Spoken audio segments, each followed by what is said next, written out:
আবার আসছে, আবার আসছে খুড়িমা, আবার কিন্তু মাছ আসছে। এইবার কিন্তু মাছ আসছে, এইবার কিন্তু মাছ উঠাইতে হবে আপনার। আপনার কিন্তু এইবার মাছ উঠাইতে হবে। মাছ আইছে, কিন্তু মাছ আইছে। এবার ভাই আপনারা থাকেন, আপনারা সাথে থাকেন।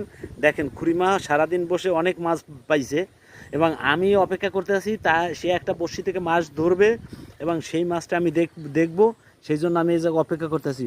অবশ্যই হয়তো এই একটু একটু একটু একটু একটুর ভিতরেই, একটুর ভিতরে দেন দেন দেন, উঠবে উঠবে উঠবে উঠবে উঠবে। দেখেন দেখেন দেখেন মাছটা কীভাবে ওঠে। একটু ধৈর্য ধরেন, একটু ধৈর্য ধরেন, হয়তো মাছটা এখনই উঠে যাবে।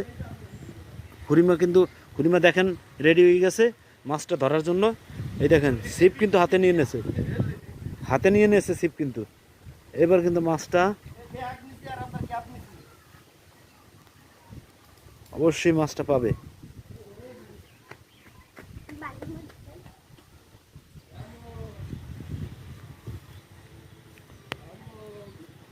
দেখেন ভাই, দেখতে থাকেন, অবশ্যই মাছটা পাবে।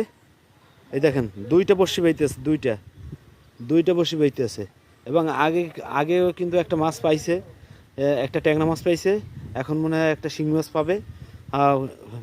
কাকিমা এখন কি মাছ পাবেন? দেখছেন কত সুন্দর একটা, এই মন খোলা হাসি দিয়ে বলছে কি মাছ পাইতে পারি। ধন্যবাদ কাকিমা, ভালো থাকেন, মাছ ধরেন।